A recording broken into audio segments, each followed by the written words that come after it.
요한계시록 11장 19절 우리 한 절만 제가 한번 읽고 다 같이 한번 이렇게 총 두 번 읽겠습니다. 제가 먼저 한번 읽겠습니다. 요한계시록 11장 19절입니다. 이에 하늘에 있는 하나님의 성전이 열리니 성전 안에 하나님의 언약궤가 보이며 또 번개와 음성들과 우레와 지진과 큰 우박이 있더라. 함께 읽습니다. 시작. 이에 하늘에 있는 하나님의 성전이 열리니 성전 안에 하나님의 언약궤가 보이며 또 번개와 음성들과 우레와 지진과 큰 우박이 있더라. 아멘. 지난 주 중에 방송실 좀 복구를 잘 했는데요. 아직 송출하는 거랑 녹화하는 게 아직 장비가 셋업이 안 돼서 지금 유튜브로 방송이 안 되고 있습니다. 그래서 지난 목요일이었나요? 그때부터 좀 유튜브 방송 안 돼서 궁금했던 분들 계실 텐데 아마 다음 주 송구영신 예배 전까지는 아마 잘 복구될 걸로 생각하고 있습니다. 조금 불편하더라도 같이 좀 동참해 주셨으면 좋겠습니다.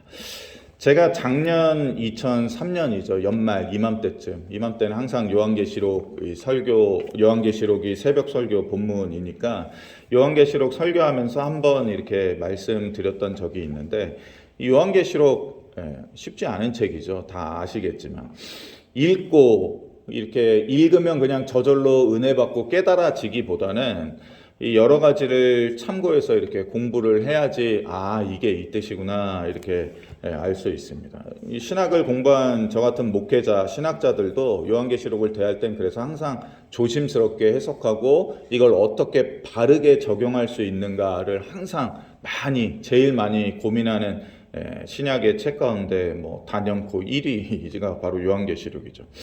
수많은 이단들이 지금도 요한계시록에 여러 가지 갖가지 이상한 해석들을 이렇게 더하고 이렇게 달아가면서 많은 사람들을 미혹해 한다는 것입니다.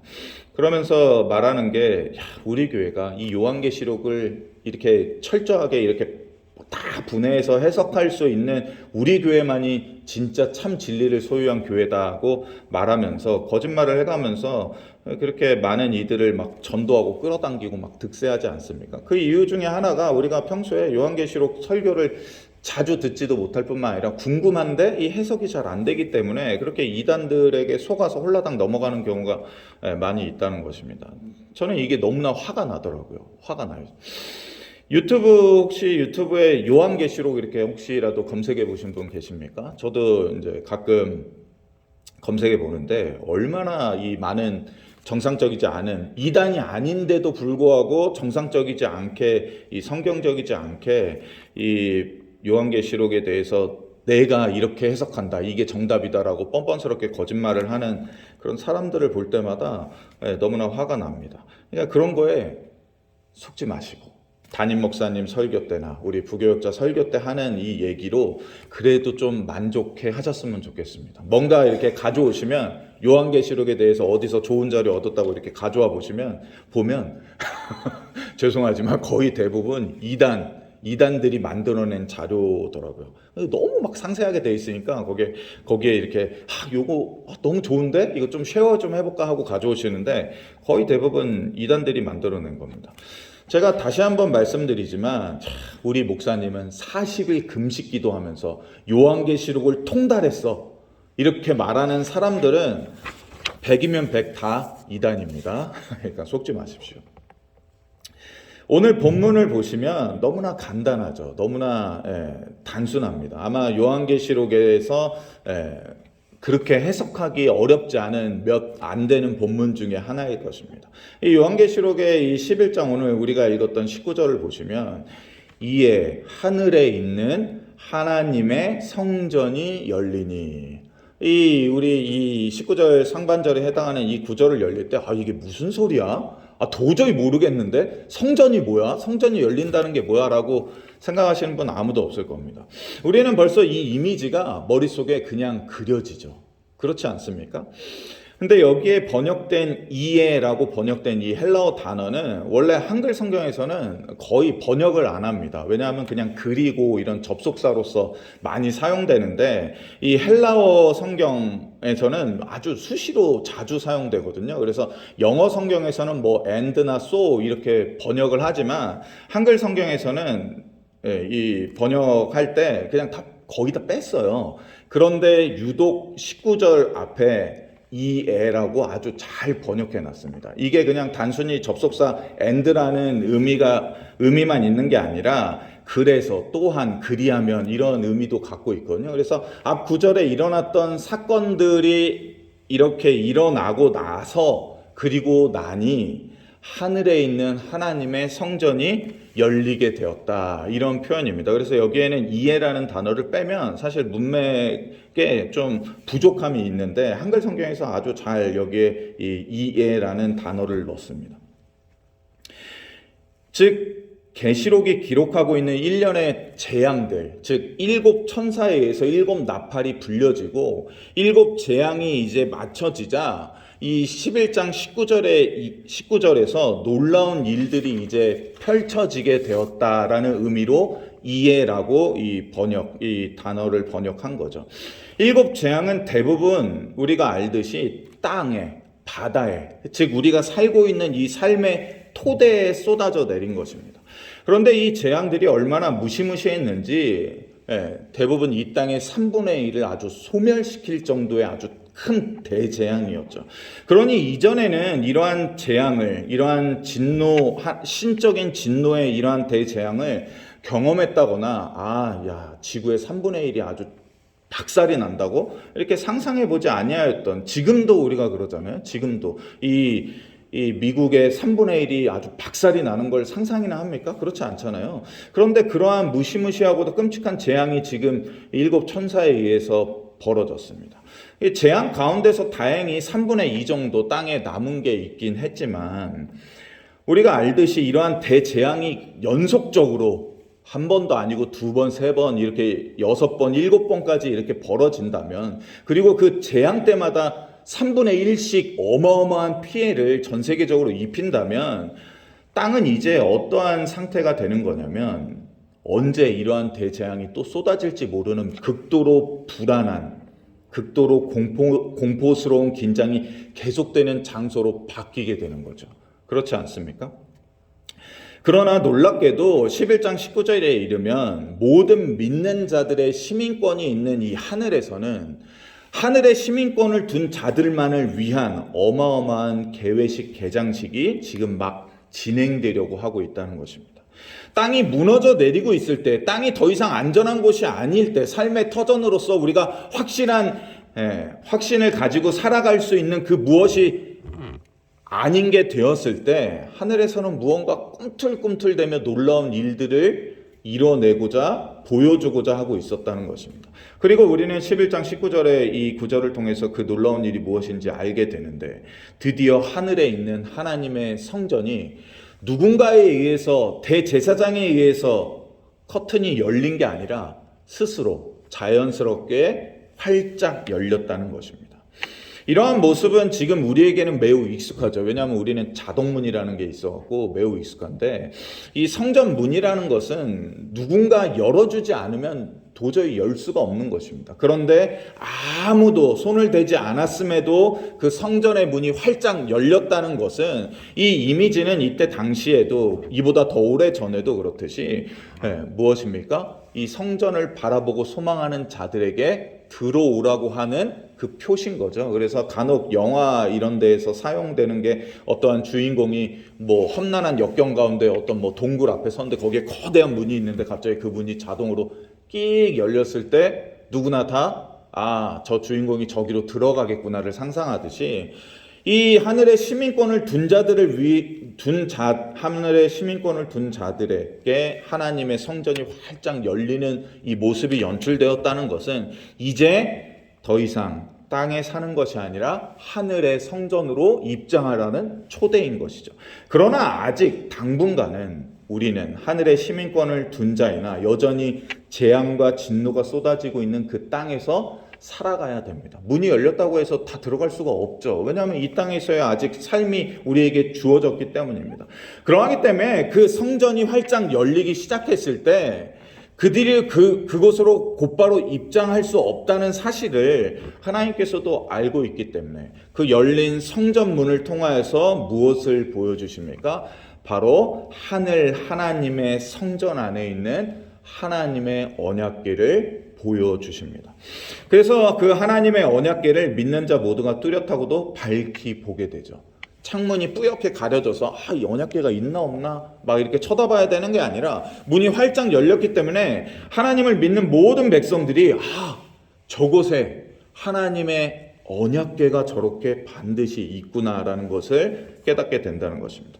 그 모습을 볼 때 나그네와 같이 이 땅을 살아가는 하나님의 참 백성들의 실상이 온전히 드러나게 되는 것인데, 나는 지금 땅에 속한 자가 아니라 하늘에 속한 자이기 때문에 비록 지금은 땅에서 하늘을 올려보는 것밖에 할 수 없지만, 내가 저기로 한달음에 가고 싶어도 지금 갈 수 없는 지금 땅에 속한 자로서 살아가고 있지만, 나는 믿는 자로서 지금 내가 보고 있는 하늘에 펼쳐진 광경을 통해 깨닫는데, 즉 하나님께서는 창조시로부터 지금까지 하늘이라는 곳은 하나님이 계셔야 마땅한 그곳에서 하나님의 자리를 여전히 굳건하게 지키고 계시는구나.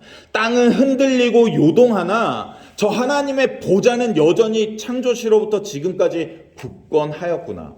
열린 하나님의 성전 안에서 하나님의 언약궤를 바라보면서 그러한 소망으로 가득 차게 된다는 것입니다. 그분은 지금도 자신의 모든 진노를 죄 가운데 망가진 이 피조 세계를 향해 쏟아 부어야 하는 그러한 상황 가운데 하나님은 놓여 있습니다. 하나님은 그래서 일곱 천사의 일곱 나팔을 통해서 그러한 일들을 지금까지 쭉 버리셨죠. 그러나 하나님께서는 그러한 진노 가운데서도 자기 언약을, 즉 곧 자기 백성과 친히 맺으신 그 언약을 하나님의 가장 은밀한 곳인 하나님의 성소 안에 언약궤로 굳건히 보존하고 있었다는 것입니다. 화가 많이 나보신 적이 있나요? 저도 뭐 화를 잘 안 내는 편인데 한번 해빙이 때문에 막 화가 머리끝까지 솟았을 때 진짜 막 다 때려부수고 싶더라고요. 해빙이 장난감이고 뭐고 막 도저히 못 참겠더라고요. 하나님의 진노는 지금 극에 달했습니다. 도저히 참지 못해서 하나님의 피조 세계 모든 곳에 하나님은 대재앙을 쏟아 붓고 계십니다.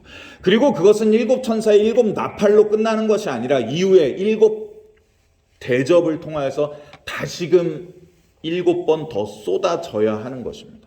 그 정도 지경에 이르른 하나님의 진노라면 앞뒤 가릴 게 없는 것이죠. 화가 머리끝까지 나보신 분은 알잖아요. 앞뒤가 안 보이거든요. 눈이 완전 뒤집히는 거거든요.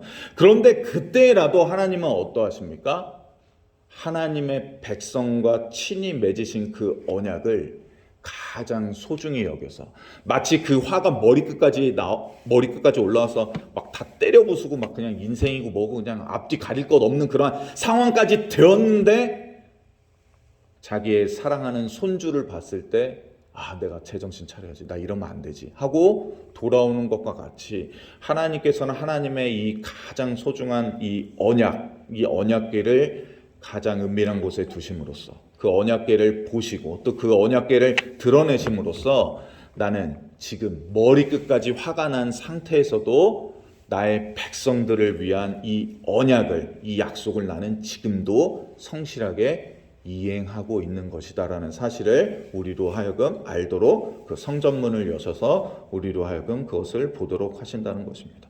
그래서 하나님의 백성들은 그 모습을 보고 대재앙이 쏟아지고 있는 이 땅 가운데, 이 어려운 가운데 살고 있으면서도 그래 맞지, 우리 하나님은 지금도 우리와 함께 하시는구나, 나의 하나님은 여전히 나와의 이 언약에 있어서 성실하시구나, 하나님은 지금도 신실하게 그 약속하신 바를 이루고 계시는구나, 나를 위한 그 구원의 일을 이 재앙이 쏟아지는 가운데서도 신실하게 이루고 계시는구나, 그거를 깨닫게 된다는 것입니다.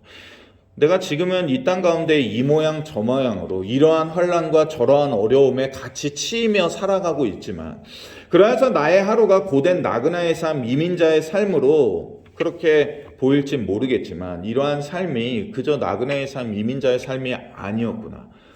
지금 내가 살아가고 있는 이 하루가 하나님과 함께하는 하루였구나를 열린 성전 안에 있는 하나님의 언약궤를 봄으로 다시금 깨닫는다는 것입니다. 바로 이것이 믿는 자들이 하나님과 동행하는 삶을 살아가는 것이구나를 깨닫도록 하는 하나님의 배려라는 것이죠.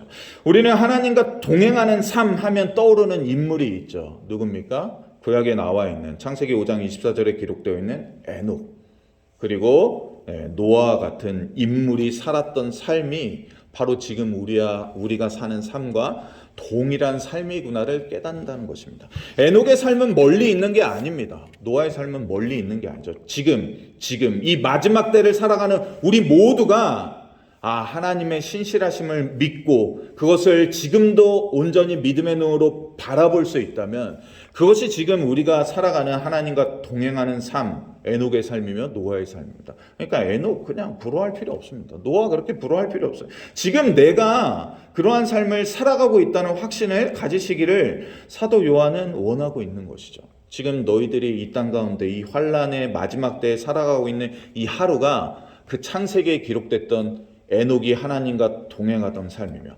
하나님이 물로 모든 세계를 심판하시려 하실 때 은혜를 주어서 노아를 건져냈던 그 삶이 지금 바로 여러분들의 삶입니다를 알려주고 있는 것입니다.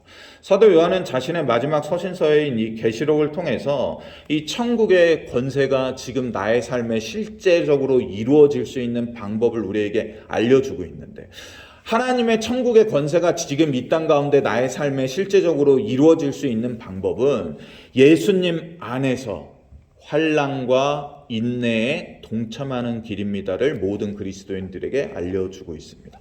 그리고 11장 9절을 통해서 하늘의 성전의 언약궤를 바라보는 이 땅의 모든 신자들이 실제적으로 예수 안에서 이 땅의 환난과 인내에 동참하는 삶을 살고 있다는, 즉 천국의 권세를 누리는 삶을 살고 있다는 것을 확실하게 못 박아 알려주고 있는 것입니다.